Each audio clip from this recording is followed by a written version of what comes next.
Welcome to the Stokastic MLB Strategy Show. I'm your host, Neil Orfield. You can find me on Twitter at PlayerQDFS. I'm here with Adam Scherer. You can find him on Twitter at ShipMyMoneyDFS. And we are sponsored by SoRare MLB, which is a collection of digital trading cards and an NFT-based free-to-play fantasy baseball game. We'll talk more about SoRare later on. Adam, I wanted to start, though, by talking about your tweets. You're kind of on fire this morning with some tweets. Actually, let me pull that up real quick. I got to add this to my stream, but I really want to talk about this this DeAndre Swift, or sorry, this Lions running back take that you have. I feel like it's going to be one of the more. I mean, you're pretty good at polarizing tweets, but I feel like this is going to be one of your more polarizing tweets. Thinking that the Lions know what they're doing. Hang on, let me pull up the tweet so I don't get it wrong here. All right, is it up now? Hang on one second. There we go. All right. So we've pulled up some of your tweets here. First of all, Will, you actually deleted a tweet this morning, which you don't typically do, talking about how responding to Ryan Leaf saying that Will Levis won the first round by dropping out. I think you tweeted out that means that you've won every NFL draft, yeah. But you deleted the tweet. So sorry to bring up a tweet that you deleted. Why did you delete that one, though? That seemed like I liked the tweet. I found out because I went to like the tweet. I thought it was funny, and then it was gone. I don't know. I think you had to watch the clip to get the joke, and I just realized it wasn't gonna. Oh, okay, all right. So nothing that you're not rescinding your take. You just the clip was. Oh, did we lose the screen here? Hang on, let me refresh here. But then the one that I really want to talk about. I mean, I enjoyed this Tyler Algier take. Man, where was this? I'm losing it here. It's apparently further down than I thought. Oh yeah. I think people are downgrading Algier way too much. The Falcons probably just plan on using Robinson as a pass blocker. That's funny. I like that tweet. That one kind of Kyle Pitts joke, obviously. Yeah. That one obvious enough. But then this one, this is the polarizing tweet that I want to talk about because I think I disagree with you here. So all of last season, sharp NFL people mocked Dan Campbell's decision making. By the end of the season, they were like, "Wait, maybe he's actually good." Those same people are now saying, "No, you can't draft RBs before the 7th round, you idiot," making the assumption that an NFL team simply doesn't understand a concept that you understand, as opposed to the assumption that they do understand it and factored it into their decision making, and then still drafted the player you don't like is a staggering lack of humility. You really believe this, that they're making the right call here? Like, I mean, I don't know. Maybe not. I think that I think I articulated it better. Eric Bimeford responded and we talked a little bit, but I don't really have an opinion on the Lions. I don't follow NFL enough to have a take here, but my issue with it is the analysis of the Lions picks has simply been, you can't take a running back there. You can't take a linebacker there. Sure. And that's it, because it's not the correct value pick or, whatever. The analysis needs to be why did they make this pick that clearly seems incorrect? Or what do they know that I don't know? It can't just be, well, these guys just are completely clueless and don't know what they're doing, and that's why they drafted a running back. With some exceptions, I don't think that your assumption can just be that an NFL team just is completely clueless and isn't aware that they just overpaid for a running back. That's fair. I think that's fair analysis. It doesn't make, to me, the pick clearly doesn't make sense. And I think that probably you would say the same thing. On its face, you look at the pick and it's like, you just paid David Montgomery $18 million and you already have DeAndre Swift. Picking a third running back at number 12 doesn't make sense on its face. Right. But I think that, so one, I assume DeAndre Swift is just getting moved. But Gibbs is a dynamic playmaker. It's not like this is somebody you just have to hand the ball off to. He's going to run up the middle. So that's one thing that I've always had an issue with the running back conversation is, yes, most running backs aren't very valuable, but you have, obviously McCaffrey's an exception, but you do have pass catchers. You have guys that add an element to your offense. It's not just hand the ball off, they run it up the middle. And Gibbs definitely isn't that guy. But to me, it's most likely that the Lions have a good understanding of their team, what they are. They have Jared Goff at quarterback, so you don't have a stud quarterback, but you have a serviceable quarterback. You're not in a position to go somehow land some absolute stud quarterback. And you're looking at your offense, and I think there's a good chance that they're just this guy is going to add something to our offense, what we have. We're not living in some fantasy world where we suddenly have a stud. We don't have Patrick Mahomes. We're not getting to play this like hypothetical game where if you have a stud quarterback, then you should allocate your resources this way. We don't have that. This is what we have. We still have a good young team, and we think this guy can add elements to our offense that make us better. There's some point where, and again, like I don't have a take on if this is correct or not, but there's some point where you look at somebody and say, we think this guy adds enough to our specific offense that we're willing to give up some value and draft him here because he is what we want. He is what we need in this offense.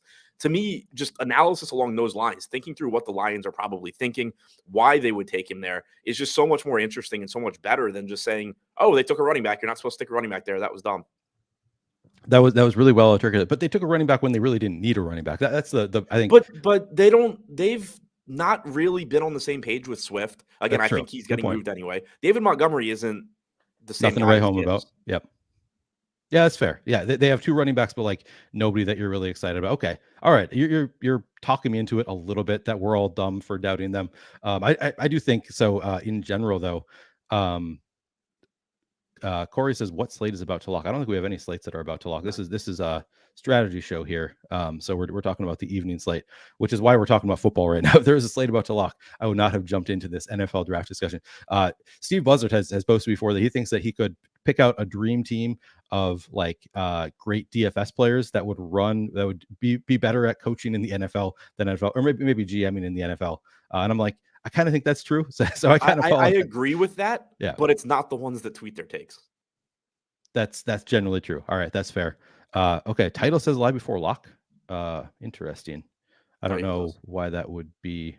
Is that me? Is that on me? Is it in StreamYard? Or is this? I don't know. It's not on me. No, it's not on me. Yeah, it's on YouTube. Okay, yeah, that wasn't my doing. All right, so apparently this is not live before lock. So probably too late to change that, unfortunately. All right, we are going to go back and start talking about this slate. I just I wanted to talk about that just a little bit because I do think it's an interesting discussion. Like what should we assume about NFL coaches and GMs? Like, what do they know as opposed to what we know? And I think you're making a fair point. They're like, yeah, we're making the assumption that they're just idiots when that's probably not fair, that they're actually like professionals at this. And in reality, they are operating with more information than we are. And so that's the thing too, is like, it's one conversation to be like, yeah, somehow these guys landed jobs as professional coaches, GMs, whatever, and they're still clueless idiots. That's one thing. And there's certainly some examples of that being true.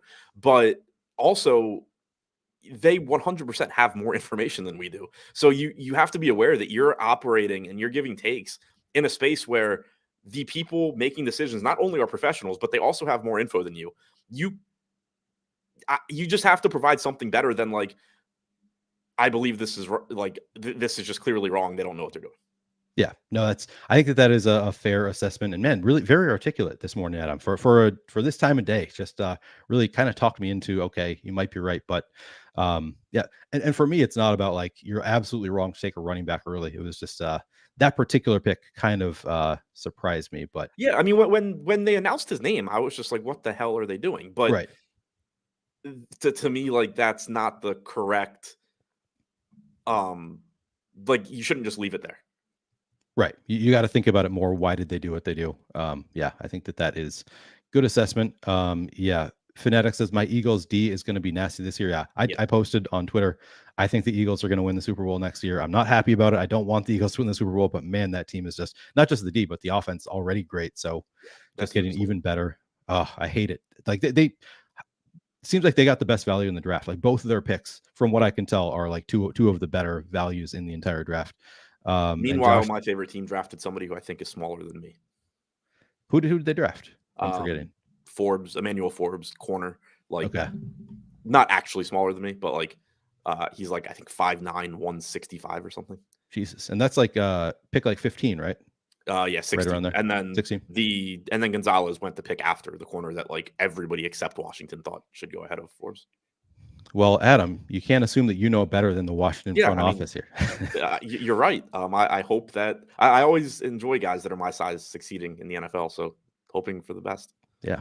Good luck to them. And Josh Gillum says Lions make the playoffs this year. No, they're not. Vikings are going to stomp all over the Lions. No, I thought the Vikings were going to end up with Levis last night. I'm glad they didn't. I was a little bit like, I don't think that I would have been excited. Like if they had taken Levis or Hendon Hooker, I would have been excited about it because it's fun to draft quarterbacks. But Jordan Addison, I think that's pretty exciting for the Vikings. Yeah. I did not see it coming really, but yeah, I think I'm happy with that pick as well.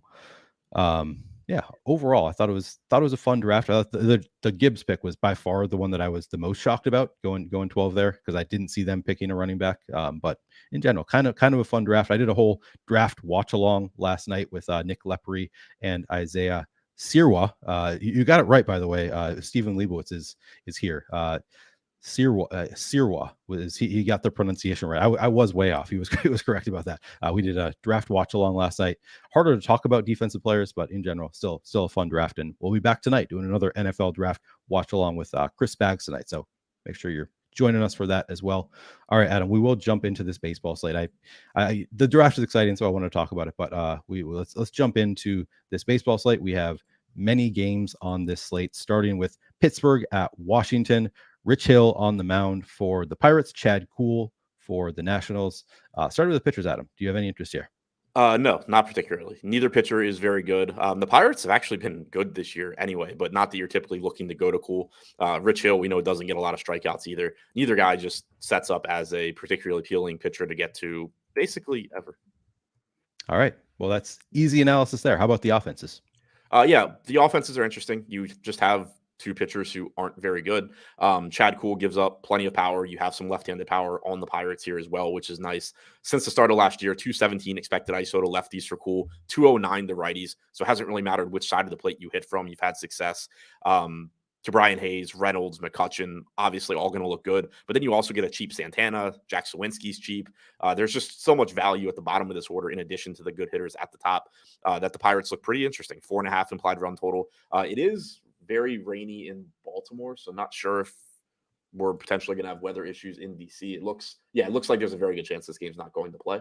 But if it does, I like the Pirates bats. The Nats bats not as appealing just because they don't have the same quality of hitters, but still, facing Rich Hill, there would be some appeal there. But again, this game's pretty likely to not play. Yeah. So are you likely, if you were 150 maxing, do you think you would have any parts of this game? If it plays, yes. But I mean, like, without knowing that before, I guess we will. That's a good point. Yeah, it's going to be so late that we'll probably know by then. So I guess it is worth talking about. Who are the four sides of the game? How would you rank them? Pirates bats 1, Nats bats 2. I guess Hill 3 and Kuhl 4. All right, but keep your eye on it. There is a very good chance that this game is going to postpone. Second game of the slate. Seattle at Toronto. We have Luis Castillo on the mound for the Mariners, Alek Manoah for the Blue Jays. Adam, how much interest do you have in these pitchers? Two good pitchers, two relatively difficult matchups. You have Castillo at full price, negative park shift going into Toronto, getting out of Seattle. Very, very dangerous matchup. Right now, we have him projected for 6% ownership on DraftKings, 10.5% chance of being a top 2 pitcher. Pretty much what I expected to see. You're just looking at somebody where in large field tournaments, if you want to roll the dice and say, hey, this guy's really talented, let's just hope we get a good game out of him at low ownership, then fine. 27.5% strikeout percentage since last year, 3.18 xFIP, but certainly not a spot where you're looking at him and feeling very good about it. On the other side, I think it's a little bit more interesting with Manoah. He's pulling 22% ownership on DraftKings, 7.5% chance of being a top 2 pitcher, but he's coming in at just $6,900 because he's gotten off to a slow start this season. He is coming off of a good outing his last time out, if I remember correctly. But so far overall this year, only striking out 18% of lefties, 16.5% of righties, a 312 expected ISO to lefties, 173 to righties. So it's a situation with him where if you just look at his numbers this year, you would have no interest. But this is a good young pitcher. You go back to last year, 26.5% strikeout percentage to righties with a sub 100 expected ISO, lefties a 169 expected ISO, 18.5% strikeout percentage. But you also don't have a ton of good left-handed bats on this Mariners team. From that side, you're basically talking Jared Kelenic and Cal Raleigh as your power hitters. Those guys are going to look good here, but most of the rest of Seattle's power is right-handed with Rodriguez, France, Suarez, Hernandez, AJ Pollock, also a righty. So if Manoah, assuming Manoah just gets back to being the pitcher that he has been so far in his major league career, it does set up as a decent spot for him, given that most of the dangerous bats in Seattle's lineup are right-handed, and he is 6,900. So I understand why he's getting some ownership. He looks like a solid SP2. There is certainly risk, though. There is power in this Mariners lineup, and he has pitched poorly for most of this season so far. Yeah, it's definitely an interesting price tag on Alek Manoah. I did not realize how cheap he was. Definitely makes it more playable. I mean, as you said, 22% ownership has negative leverage in the tools, but you don't see a 6,900 price tag on Alek Manoah all that often. In the bats then. Yeah, so it's kind of a weird one where I prefer Manoah to Castillo as far as pitchers go because of the price, but I also prefer the Mariners bats to the Blue Jays bats. Not to say you can't get to the Blue Jays. They're obviously really, really good, but Castillo is also really good. And with Seattle here, I do really like Jared Kelenic. I really, really like Cal Raleigh as a catching option. You do have a couple other lefties in this lineup. They're just not the best hitters, and they're at the bottom of the order in Colton Wong and JP Crawford. But then you also get, Rodriguez, France, Suarez, Hernandez, where if Manoah gets back to what he's been for his career, it's a tough spot for those guys. But, again, there's a lot of volatility here because Manoah has sucked for most of the season. Sean V said in chat that his slider's been getting hit hard. And for once, Sean V actually is correct. Manoah, the slider hasn't been good. It's getting some swings and misses, but it's getting hit for power. And overall, he just hasn't been good. So the upside here for the Mariners, especially getting out of Seattle, is pretty appealing to me. Then you also get the added benefit of the opposing pitcher pulling 22% ownership. That makes it interesting as well. Seattle right now projected for 5% chance of being the top stack, only about 2% projected ownership. Obviously ownership will change a bit and top stack percentage will change as we start losing games due to the weather. But for right now, they are projected to go a bit on their own in a high upside spot against a pitcher who has struggled recently and is getting a lot of ownership. So Seattle seems pretty interesting.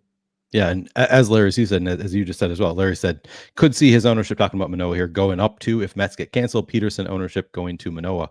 Yeah, that's a very, very good chance and a very good point because we have several games on the East Coast that are looking like potential weather spots here. With I guess just Washington and the Mets are the only two on the East Coast. Some rain here in Minnesota, sadly. Detroit looking a little bit sketchy. We'll talk about that a little bit as we get to those games, but we do have some weather spots here, which is definitely going to change the whole dynamic of the slate later on in the day. But we can only talk about what we know as of right now. I think that we're going to have MLB live before lock later. Maybe I'm wrong about that. We have more than one basketball game tonight, right? So I'm not sure actually what's on the schedule tonight for MLB, but make sure you're paying attention to weather. I'll check to see if we have another show later on. How do you rank the four sides of this Seattle-Toronto game? Manoah 1, Mariners 2, Castillo 3, Blue Jays 4. Not super confident on those last two. Castillo and the Blue Jays to me are like the same play, where it's a really, really tough spot for both of them. They're both really, really good.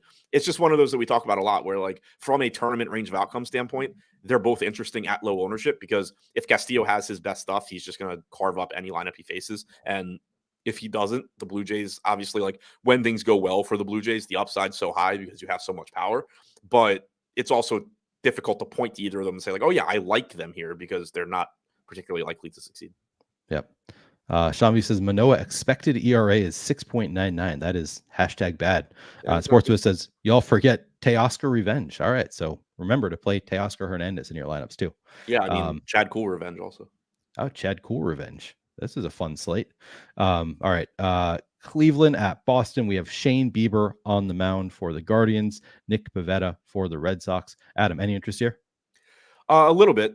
Bieber coming in at 9,300. Not quite the same pitcher that he was previously prior to the injuries, but still a 24% strikeout percentage since last year, 3.16 xFIP. So far this season for Bieber, he's been okay. Only a 16.7% strikeout percentage to righties, 27% to lefties, 179 expected ISO to righties, 141 to lefties. Since last year, still a much lower strikeout percentage to righties at 21.7% compared to 27% to lefties. So I don't love getting the Bieber. I did actually bet the over 8.5 in this game last night. Not sure if the line is still where I bet it, but I got it at minus 104. Took the over there, but still certainly some talent for Bieber at 9,300. Pivetta on the other side, 7,800 is a reasonable price tag. He's kind of just an average-ish pitcher, but I don't think you really need to get there on this slate. For one, Cleveland's a difficult team to strike out. No ownership coming into Pivetta. We have one of the 7.5% chance of being a top two pitcher. So not really in love with either pitcher here. Bieber is projected to go a bit under-owned, kind of similar to Castillo, 10% chance of being a top two pitcher, 5% ownership. If you want to use him to balance out some lineups in terms of ownership, that's fine. But there's certainly pitchers that, at least a couple pitchers, you're definitely going to feel a lot better about than Shane Bieber. So this game is in Boston, but it is likely to play. I saw people in chat talking about weather issues across the East Coast, but apparently this one not should be affecting okay, this one. Okay, that's good to I see. think it's more mid-Atlantic, including New York, which Okay. isn't mid-Atlantic, but Right, but close enough, closer than Boston. yeah. All right, so this one looks like no weather issues here. How about the bats in this one, Adam? Not a ton to love. Like it's this is just a weird game. It's two good or decent pitchers. Cleveland has the 4.5 implied run total. Pivetta does have power issues, so I do like that angle. Fenway Park certainly plays up right-handed power more so than left-handed power. If you can just get enough air under it, it's very easy to hit the ball out in left field. And since the start of last season, Pivetta has allowed a 201 expected ISO to righties, 174 to lefties. So clearly you can always get to Jose Ramirez, even though he'll be hitting left-handed, Josh Naylor, Josh Bell. The problem is that like most of the guys you want to get to on Cleveland are left-handed, and it's not that they can't have success against Pivetta. It's just that it's a little bit more difficult in this park. You get outside of the pesky pole in right field, which is like 100 feet away. Right field gets really deep really quickly, so it becomes a little bit more difficult. But Rosario, Mike Zunino, I think are kind of sneaky plays as far as home runs go. But from a stacking standpoint, using Kwan, Ramirez, one of Naylor or Bell, Jimenez, it's a pretty decent stack for Cleveland. I think right now we have them coming in fourth in top stack percentage at 6.5%. They are pulling 16.5% ownership. Part of that is that they're relatively cheap, but they do look like they're going a bit over owned here. Fair enough. And how would you rank the four sides of the game? I guess Cleveland bats 1, Bieber 2, Red Sox bats 3, Pivetta 4. Okay. Fanatic says, Sean V, don't let these guys bring you down. You got good takes sometimes. These guys give crazy ass takes too. Everyone does. That is true. That's fair. And Sean does make good points from time to time. I will acknowledge that. We give him a hard time because A, he gives us a hard time, and B, we know he can take it. So we're not really trying to bring Sean down. We're just trying to give it back. He gives it to us. We give it right back to Sean. And yeah, I agree. Sometimes Sean even will make points that I'm like, yeah, I hadn't thought about that. That is a good point.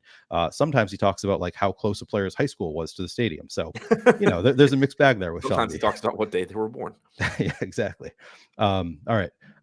Well, let's talk briefly now. I think this is a good point. We got through 3 games here. Let's talk briefly about the sponsor of the show, SoRare, and talk about, of course, my lineups in SoRare. That's what I want to talk about, is how my lineups are doing.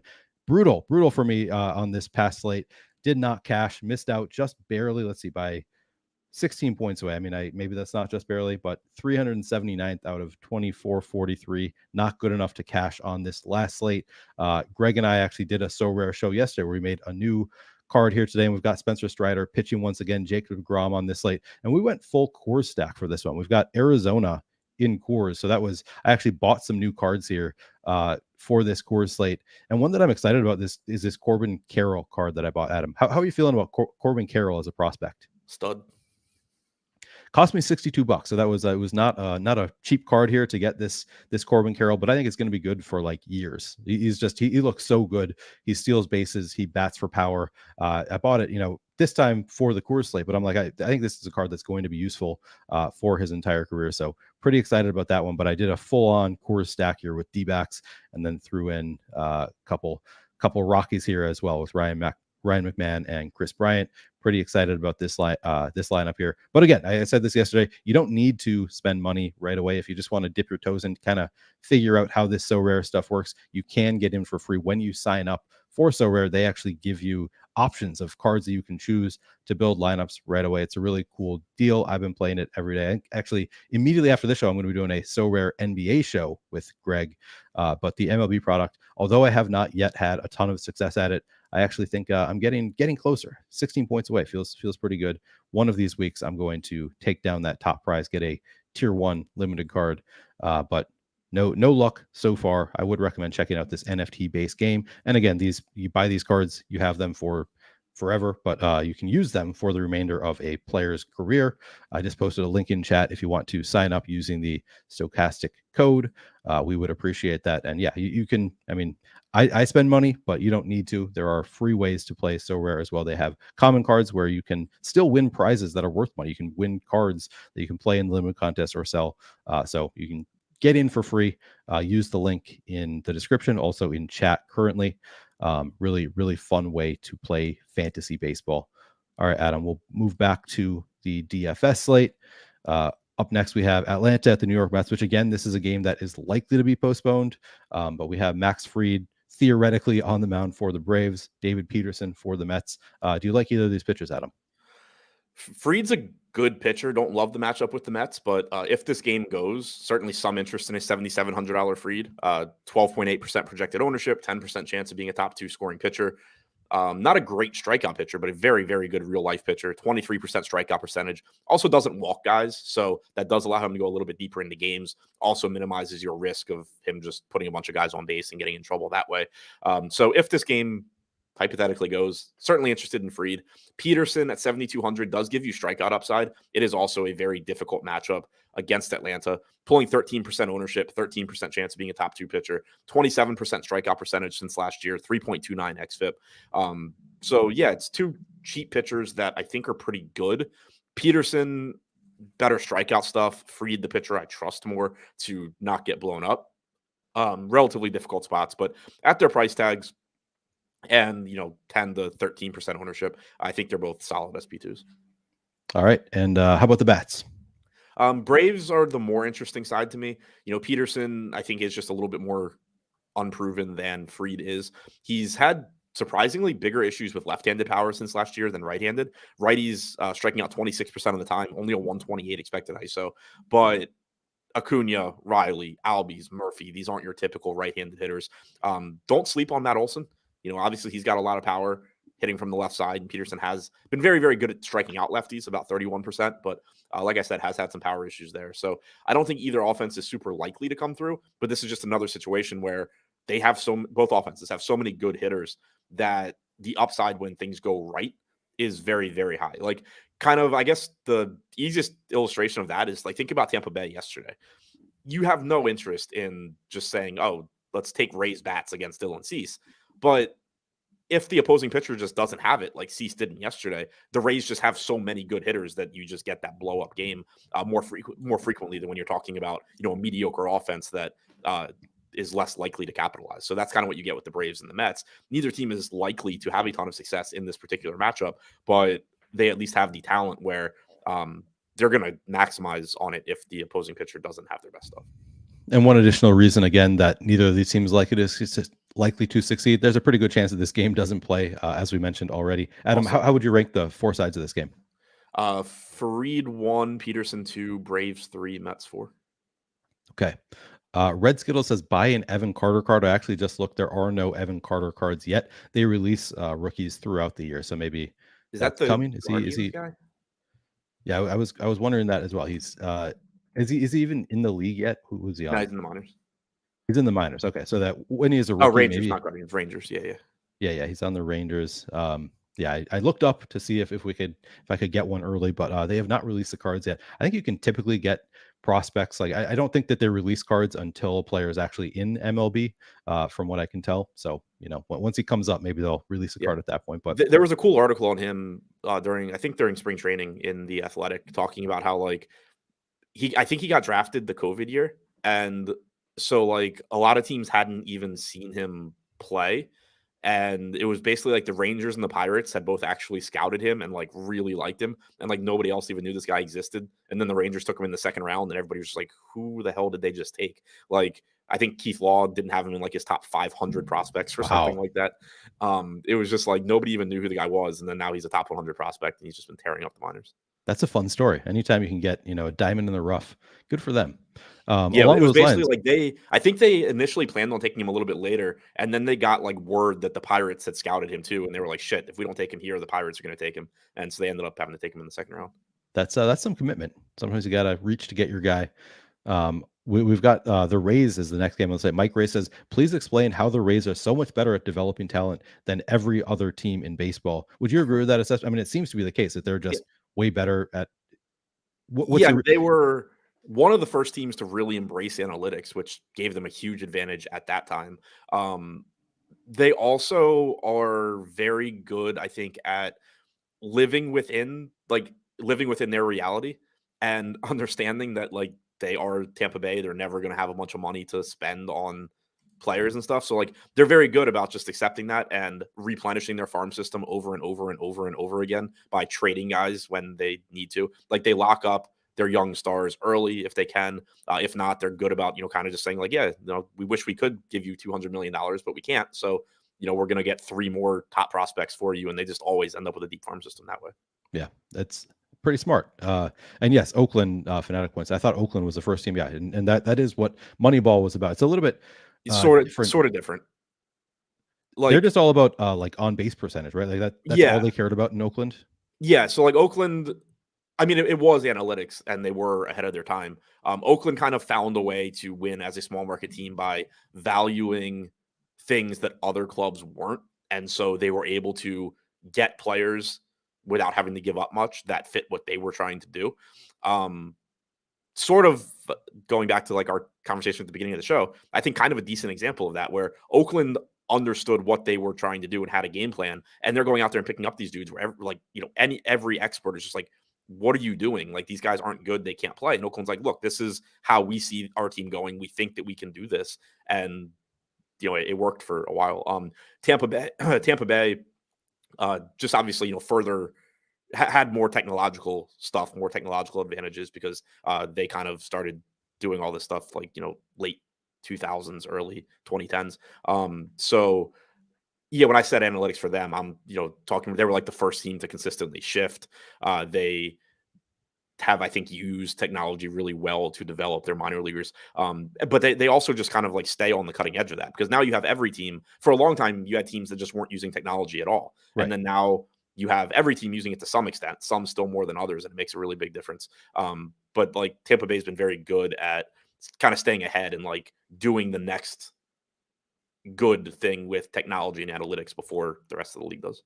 Right. So like the A's at the time were doing like in a way the same thing that Tampa Bay is doing now in that they were just ahead of the curve. But then like the rest of the league caught on pretty quickly to the A's. I think like they saw what the A's were doing, saw them having success, and it only took like a couple of years, I feel like, for the rest of the league. And I'm basing this mostly on the movie Moneyball, so it could be way off. Well, and I think the difference too is that the A's, it wasn't like it gave them a developmental advantage. It was more so the A's found a way that you could be a productive offense and you could win. That wasn't the same way that other teams did it. So it allowed them to just get guys at discounts and get them for cheap and fill out, a quality roster that could win. Whereas, but like for most teams compared to Oakland, like they still don't really want to go that route. Like if you can just buy home runs, just buy home runs.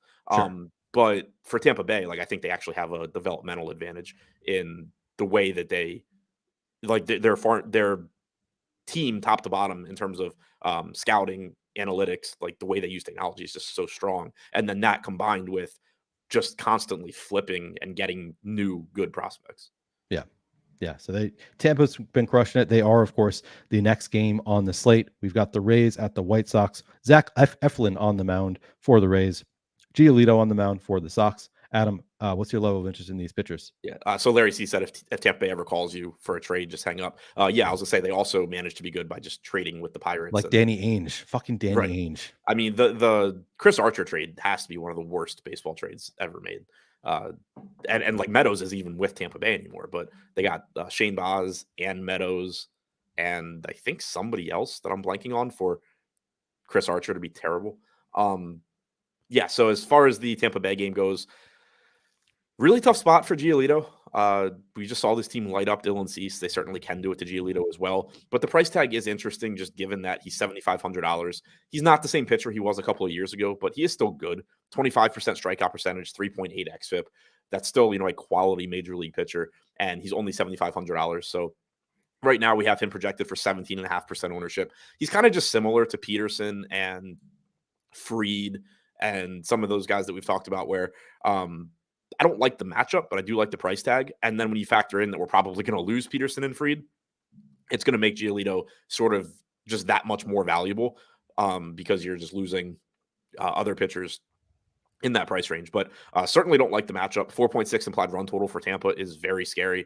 I do like getting to Tampa bats on the other side and taking advantage of the low ownership coming into them combined with the ownership going to Giolito. As far as Zach Eflin goes, no ownership, 9K, 8% projected ownership. This is somebody that I assume is just going to be better this year than he ever has been in the past because now he pitches for Tampa Bay.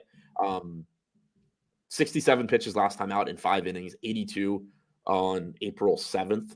So I'm expecting him to be somewhat limited. That makes me not too interested in him at 9K. But again, I do just assume he's going to end up being a good pitcher this year because he was a guy Tampa specifically targeted and wanted and went out and got. So I assume they see something with him and he's just going to be really good. Yeah, seems like they know what they're doing. So if they targeted Zach Eflin, so for in terms of this slate, you're still like not overly interested, but I guess do you think you would have some Zach Eflin going at 0.5% projected ownership? Do you think you would have some in a 150 stack? Probably not, just because of concerns over how deep he's going to go. They pulled him at 5 innings last game, even though he's only at 67 pitches. He's the most pitches he's thrown in any of his 3 starts this year was 82. He had a stint on the injured list mixed in there in the middle. So even if you're losing these mid-range pitchers, I still think that you're going to have enough that you can get to where I'm probably not going to want to get to Eflin. Okay. And did you want to expound any on what you said? You said you have some interest in the bats. Can you expound on your level of interest in the bats in this game? I think the Rays look really good in tournaments. 4.6 implied run total is solid. They're out of Tropicana Field, which is nice. Giolito is a quality pitcher, but there's just so much power, so much upside in this lineup. And they're not getting ownership. And Giolito is. So in tournaments, I do like Tampa Bay. Yesterday, they graded out well in the top stacks tool. And I think I mentioned that on the show. Like, I didn't have any interest in Tampa in the sense that I didn't want to take them against Cease. But then also when you look at where the field was projected to go and how likely Tampa was to succeed, they did actually look like a good stack. Today, it's the same thing, except for I do think you can feel, not that you like taking hitters against Giolito, but it's less scary than taking hitters against Cease, at least. Yeah, and it worked out yesterday, right? They put up a bunch, like 12 runs or something. I think they had like 16 or something. They went ridiculous. So yeah, so maybe you can attack the same spot. How would you rank the 4 sides of this game? Tampa 1, Giolito 2. I don't really know between Eflin and the White Sox. Like, I like Eflin more than the White Sox, but pitch count concerns make me think that White Sox sort of have to be the answer. Okay. And just to confirm, on July 31st, 2018, the Pittsburgh Pirates traded pitcher Tyler Glasnow, outfielder Austin Meadows, and eventually pitcher Shane Baz to the Tampa Bay Rays in exchange for Chris Archer. Yeah. So Tyler Glasnow, the other part of that trade. Yeah, that was not a good trade. Well done. All right. Next game on this slate is the New York Yankees at Texas. Clark Schmidt on the mound for the Yankees, Jacob deGrom for the Rangers. Adam, what's your level of interest in these pitchers? Extremely, extremely, extremely high in Jacob deGrom. That kind of just goes without saying. He is on another planet. It's basically him and Spencer Strider live in their own world, and then every other pitcher exists. So you get deGrom, 42.5% strikeout percentage since the start of last year, 3% walk percentage, 1.6 xFIP. Watered down Yankees lineup. They were already missing Donaldson and Stanton. Now you had Judge get hurt yesterday, leave yesterday's game. I haven't seen anything confirmed other than he had hip discomfort, but seems like a good chance he's not playing today. 2.8 implied run total for the Yankees. deGrom is clearly the top pitcher you're targeting on this slate. I don't think anything's particularly close. 32% chance of being a top 2 scoring pitcher, 56.5% projected ownership on DraftKings. On FanDuel, he's pulling 37% ownership at 11.4. Just play Jacob deGrom where you can. And did you say Clark Schmidt? Any interest there? Not particularly at all. Okay. 6% ownership, 5% chance of being a top 2 pitcher. Does have a 12% chance of being a top 2 value pitcher. He's kind of just somebody where, like, if you, I don't know, I think like kind of like Joey Wentz yesterday, right? Where there's nothing that makes you really want to play him. If you're playing 150 lineups, yeah, maybe you just like randomly land on that cheap pitcher a few times. But deGrom is obviously the one that I'm going out of my way to target here. And Mike Gray says Judge likely out as well. Is that an injury? Yeah, he left yesterday's game with right hip discomfort. I missed that. That's a bummer for the Yankees. And then how about the bats? I assume you're not that interested in the Yankees going up against deGrom, but maybe I'm wrong. Tell me about your level. Okay. How about the Rangers? Yeah, interested in the Rangers. You know, a little bit of a watered down lineup since they don't have Seager, but still plenty of power here. Josh Young left yesterday's game early as well. I haven't seen an update on him. Don't know if he'll be in the lineup. If he's out, that does make it a little bit weaker also. Schmidt, we don't have a ton of info on because he was used primarily as a reliever last year. So far this year, he has done a good job striking guys out. 26.5% strikeout percentage to righties, 25.5% to lefties. But he's also had major power issues. 271 expected ISO to lefties, 210 to righties, 413 expected WOBA to lefties, 345 to righties. Sets up well for Nathaniel Lowe in particular. But I like Jonah Heim as a catcher option. Semion's a high upside second baseman. Adolis Garcia, we know, has got a ton of power. If Young is in the lineup, he looks good. So I do like the Rangers quite a bit here.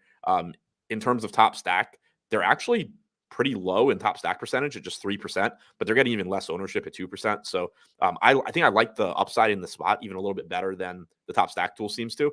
But either way, they're projected to go on their own. All right. And then rank the four sides of the game. DeGrom won by a absolute mile. Texas bats 2, Schmidt 3, Yankees bats 4. All right. Sean V, I'll be going on brand here. Volpe's birthday today. So you do have to factor that in. Play some Volpe today with it being his birthday. No, I'm joking. Don't play Volpe against DeGrom. All right. I mean, you can if you want to. Moving on to Philadelphia at Houston. We have Aaron Nola on the mound for the Phillies, Framber Valdez for the Astros. Adam, any interest in either of these pitchers? Yeah, both of them.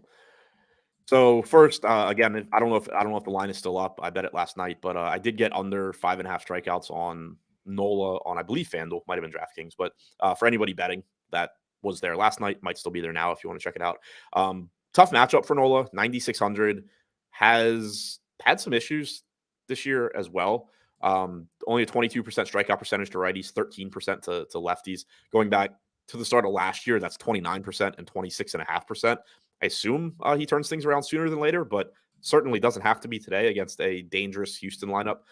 But he is somebody that, like, right now, he's getting 10% ownership. So he's got the third highest top two pitcher percentage. It's about half of Framber Valdez's chance of being a top two pitcher and about a third of Jacob deGrom's. But then he's getting like a third of Valdez's ownership and a fifth or a sixth of deGrom's. So he's somebody where, like, in large field tournaments, if you want to use him as a contrarian play, it's fine. It's pretty similar to me to Luis Castillo. The pitcher that I think you're getting to more of is Framber Valdez at 10K. Excellent ground ball pitcher, good enough strikeout pitcher, and can work deep in the games as well. 23.8% strikeout percentage, 2.98 xFIP since the start of last season. Also left-handed going up against this Phillies lineup. So that's nice since, it helps to mitigate Kyle Schwarber. Turner and Castellanos are both from the right side. Pretty much everybody else good is from the right side, but Schwarber arguably being the most dangerous hitter in this lineup, going up against a pitcher who, against lefties since last year, has allowed a 0.77 expected ISO and a 258 expected WOBA. That's nice as well. But I know I talked about it on a show last time he pitched. Average launch angle for left-handed hitters against Valdez since the start of last year, negative 3.6 degrees. For righties, it's negative 3.4. Like, on average, you are just hitting the ball straight into the ground when you hit it. So really, really like getting to Valdez here. You can use him to save a little bit of money off DeGrom if you just have an expensive stack and can't get to DeGrom. Going cheaper stacks, you could conceivably get to them both. Okay. Arnold Lane says, just read that Judge said he's expected to miss the next few days. Larry C said, asked the question, and we've talked about this a little bit before. Would you do a rule to only get one SP per game? There are two of the top three in the top pitchers tool is why I'm asking. I think you and I are on the same page that we don't set any kind of rules for not for limited pitchers from the same game. Yeah, I don't do it. Yeah, so if you're hand building, you can factor it in as like a tiebreaker, but there are a lot of ways to score points, and losing those for not necessarily the end of the world. So not a rule that I'm setting here. How about, did we talk about, I don't think you went over the bats yet in Philadelphia, Houston, right? Can we any interest there? It's another spot. I compared Nola to Castillo. Houston sort of like Toronto to me. I don't typically go out of my way to take hitters against Aaron Nola, and Houston is fourth from the bottom in top stack percentage at 2.5%, 2% ownership. You can always play Houston when they're 2% owned. It's never like a bad play. They just have so much upside in that lineup. But you're never looking at Aaron Nola saying like, oh yeah, I really like this spot. It is worth noting that he has not quite been himself so far this year, in addition to Houston having a ton of upside, but still two very, very low probability stacks. I would go to the Houston side first, just because Nola does at least one. He has struggled a bit this year, but Valdez is just so good at keeping the ball on the ground that it's hard to take hitters against him. Yep. And then can you rank the four sides of this game? Valdez 1, Nola 2, Houston 3, Philly 4. All right. Fanatic asks, is Eflin at 0.5% good? I think that you said you would not have any in a 150 set just I because wouldn't of expect concerns. to, just because I'm concerned about the pitch counts. Like Eflin is talented, he's good. If for some reason you think that he's going to be allowed to go out there and throw 90 to 100 pitches, then yeah, it's excellent. I just don't think that. Given that, after a 2-week layoff, they pulled him at 5 innings and 67 pitches. I assume you're getting something like 80, 85 pitches if he pitches well here, and I'm just not really sure that ends up getting it done. Yep. And then and he said on FanDuel too, so that it's even scarier on FanDuel, because like at least DraftKings you can rack up some strikeouts in your 5 innings and 80 pitches, but on FanDuel you need those 6 innings to get the quality start too. Right. Yeah. So just kind of risky there. Dusty Wodes asked 4-4 stacks on DK. I think that's a totally fine construction. Yeah, I typically do more like 5-3 or 5-2 or 5, but like I definitely run some 4-4 stacks as well. So yeah, that's definitely a fine construction on DraftKings. Like I build more 5-3, 5-2, 5x, but definitely 4-4. There's no problem. Yeah, and we did some of those shows early on. I did some solo shows where we looked at what pros are doing, and there were a number of pros who like mix in different types of lineups. Like I know Nerdy Tenor definitely had some 4-4s in there. Yeah, definitely a lot of different ways, but that is I'd say one of the top like 4 or 5 constructions I would do is 4-4s. So yeah, definitely a viable. The 5 that I use in Fantasy Cruncher are the 3 5-man variations, 4-4 and 4-3. Okay, yeah, I was confused with the 3-5. Yeah, okay, I get it. Yeah, 5-3, 5-2, 5x, 4-4, 4-3. On FanDuel, I build 4-4, 4-3, and 4-2-2. Okay, and then Jorge is asking. It says, if Ohtani failed yesterday, can DeGrom do the same today? And he can, but he's I wouldn't expect him to. But definitely, it's a tough matchup, so it's possible. Did you rank the 4 sides of this Philly Houston game already? Yeah, Valdez 1, Nola 2, Houston 3. You could flip Nola Houston. I think they're kind of comparable. And then Phillies bats 4. Okay.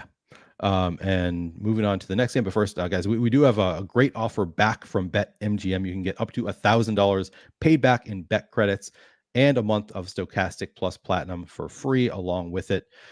When your first bet is covered up to $1,000. So it's just your first bet. If you make a bet for $20, they'll cover that bet for you. If you make a bet for $100, they'll cover that. Whatever it is, up to $1,000, you'll get paid back in bet credits. So you can take a big risk, take a big swing on your first bet, make $1,000 bet where you're taking some chance. You're gonna get that $1,000 back in bet credits. So really great deal here from BetMGM. The link is in the description of this video. Let me see if we also have a promo code. We might have a promo code that I'm missing here. I don't think we do. I think you just have to use the link in the description when you sign up to take advantage of this offer.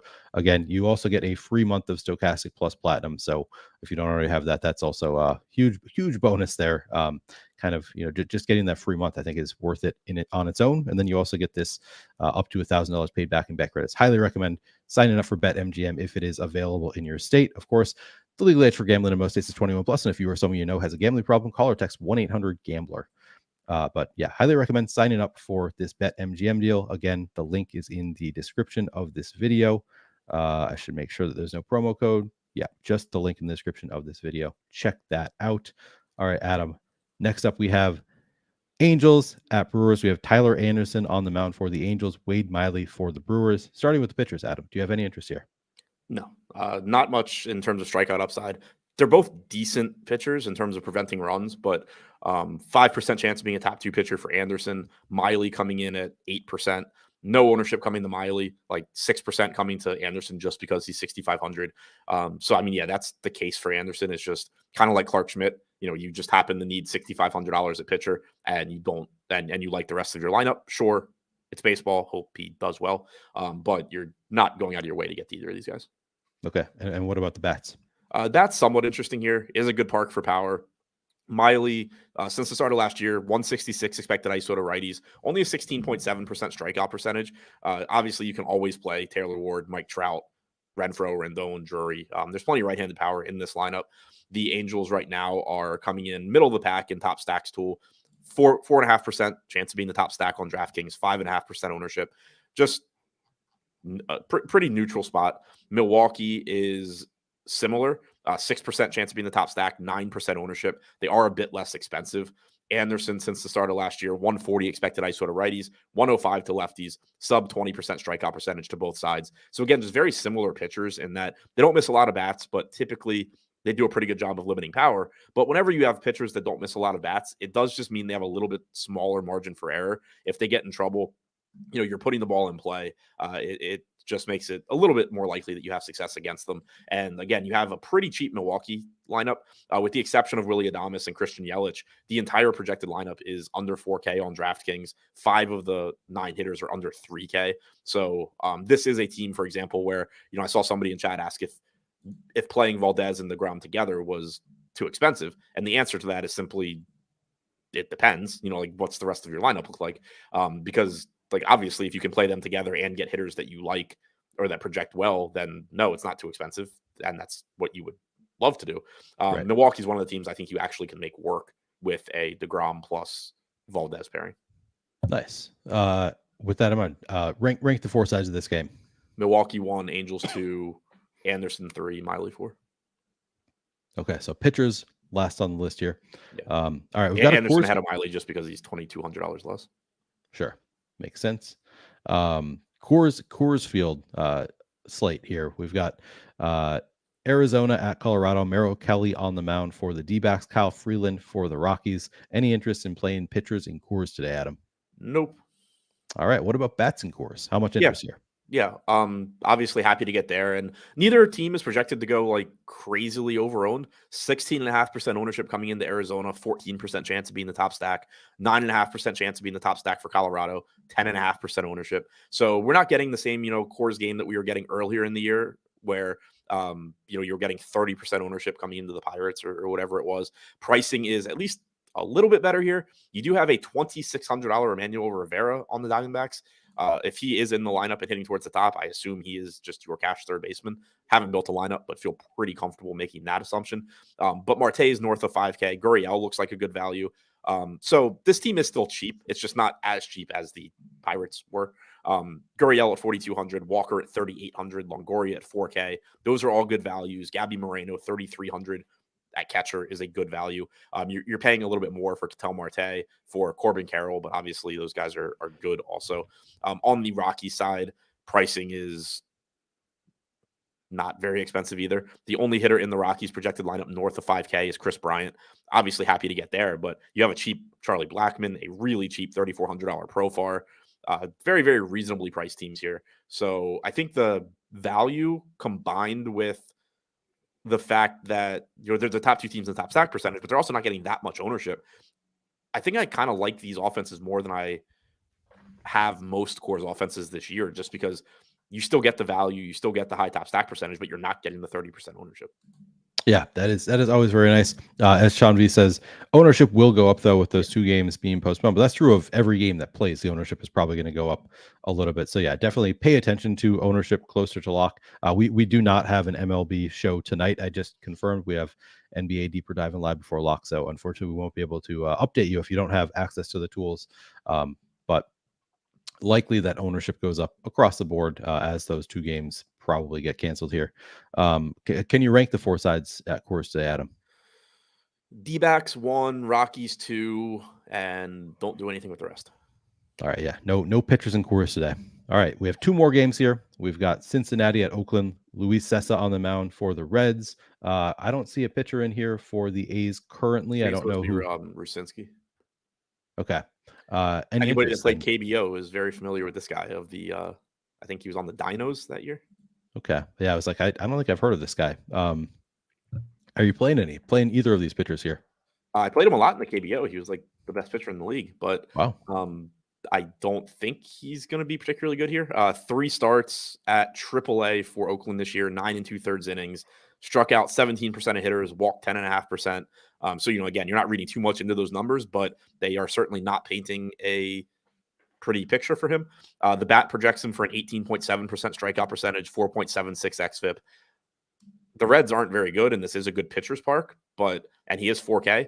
But outside of that, I don't really think you need to get here. He's not in the top pitchers tool right now. So I am kind of interested to see where he ends up in terms of ownership, just because he is 4K flat. And like we've talked about these mid-range pitchers today, where it's like, oh, well, Giolito is pretty cheap, but the matchup sucks. Or Manoah is pretty cheap, but the matchup sucks. I could at least see talking yourself into like DeGrom plus Rucinski and a bunch of, an expensive stack. You could do it. You shouldn't feel good about it, but it's just a situation where like there's not a lot to feel good about in the mid-range pitchers either. And so it could very easily turn into a slate where it's like, Rucinski scores 10 and all of the $7,500 pitchers that people played scored 12. And if the expensive bats go off, then you put yourself in a good situation. So certainly not trying to talk anybody into Rucinski. I would be perfectly fine if I don't have him, but I think that's the case that you would make, is just pitching's weak in the mid-range, or at least matchups are tough in the mid-range. Just save as much money as you can, pair him with DeGrom, and move on with some expensive bats. For Sessa on the other side, good matchup against Oakland. Not sure how stretched out he is. 4 2/3, 62 pitches last time out, 88 pitches in 3 innings prior to that. Not a great pitcher by any stretch. Good matchup, good park. I guess you could make sort of the same cases for him that I just made for Rucinski, where you just play one of the cheapest options available and hope for the best. But 3% chance of being a top 2 pitcher, 1% projected ownership, 19.5% chance of being a top 2 value. So, basically like I was saying with Rucinski, you're not expecting basically ever Sessa to go out there and put up a score where you're like, oh, wow, I needed Luis Sessa to win a tournament tonight. You're basically just saying, well, what if every pitcher just ends up being really mediocre and I just spend as little money as possible? Yeah, that makes a lot of sense. Man, I'm struggling this morning. I was gonna say before, like I feel like I'm getting better at these morning shows. Like I'm finally like awake enough to do the shows. Today though, I'm yawning constantly. I have a huge yawn that I can't get out this morning. I don't know what's going on. But then also I just people were commenting earlier that we were flipped on the screen. You were on the left, I was on the right. I meant to go change it, and I totally forgot until just now. Finally put myself in the host spot on the show. It's been a little bit of a struggle this morning. Maybe it was that bourbon on the NFL watch along last night, but I drink bourbon most nights, so probably shouldn't be that. All right, almost through it though. I did have my coffee this morning. I don't know why I'm struggling so much. Like honestly, I think I slept good 7 hours, like 7 with no like real interruptions or anything. Yep. For some reason though, I'm just struggling. I was pretty tired at the start of the show, but then you got me going on my NFL rant, and it woke I made you do your rant right away, and it woke you up. And people didn't even. I thought you were gonna get more pushback from chat. People disagreeing with you, but didn't even get that. People like your take. You made a good argument there. So that's the thing too about like, and I mean, just to go back, it's how social media is. It's how ESPN and stuff is. Like, you get more pushback or more like interaction if you just do the pick was stupid thing, right? Like it's really hard to push back on like a nuanced take. Like I didn't say anything controversial. I don't think I said NFL teams have more information than we do, and right. Like we should probably be aware of that. That's fair. That is true. It's harder to push back on that. Like, no, those guys are idiots. They don't know shit, Adam. We know everything they know. It's harder to make that argument. So yeah, I guess you didn't say anything all that controversial like your friend the Siege did. I loved that so much. 0% chance. 0% chance that they take CJ Stroud at 2. That was just fantastic. All right, how about the bats? Cincinnati, Oakland. Any interest in the bats here? Not really. The park sucks for hitting. Both offenses are pretty bad. Neither pitcher is good. This is like the inverse of so many games that we've had on the slate, where it's like, well, the offenses are good, the pitchers are good. I don't really know what to do. Here it's like the pitchers suck, the offenses suck, the park sucks.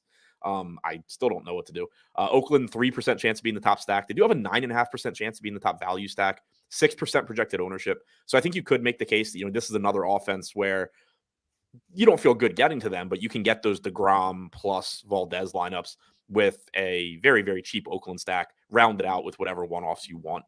That would make some sense. On the Cincinnati side, we have them not in the top stacks tool because we don't have Rucinski. We have them at 5% chance of being the top stack, 4% projected ownership, 8% chance of being the top value. So very, very similar to Oakland. I think you're just looking at this where you're not playing the Reds because you like the Reds. You're playing the Reds because you can build a lineup around the Reds or the A's where you're like, all right, the rest of this lineup is great.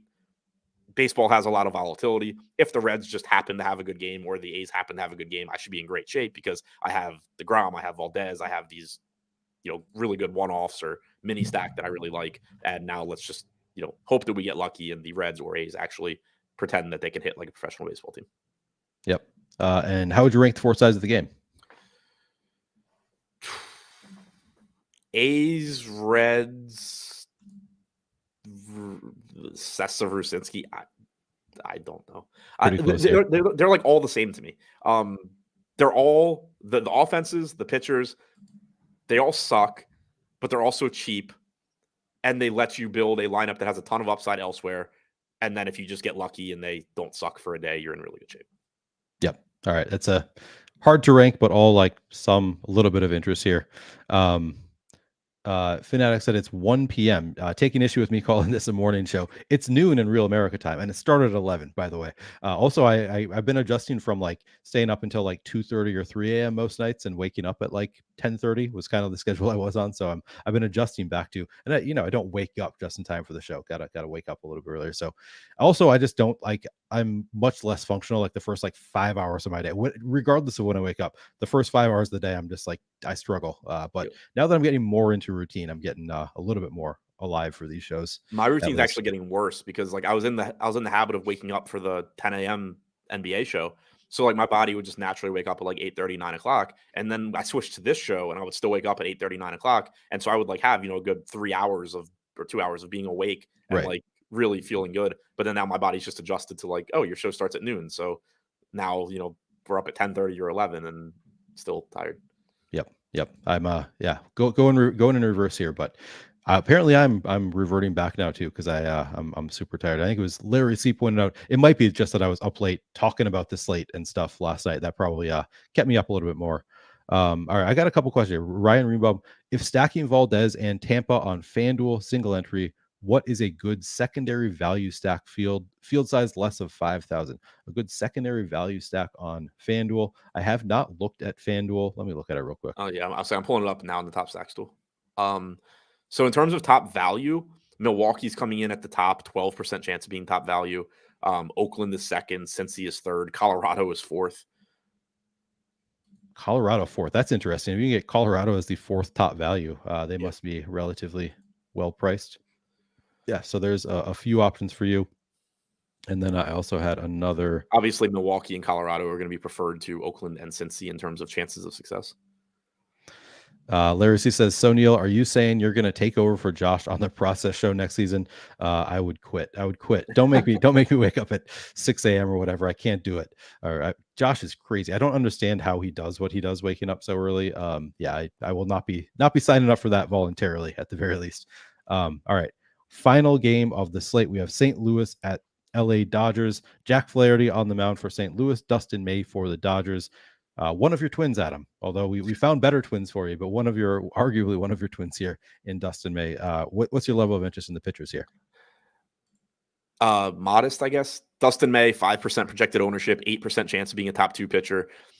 He's interesting in that he's in that range with Fried and Giolito and Peterson. Again, we're expecting to lose Fried and Peterson, but for the sake of the conversation right now, May is getting like 1/3 the ownership, give or take, of all of those guys.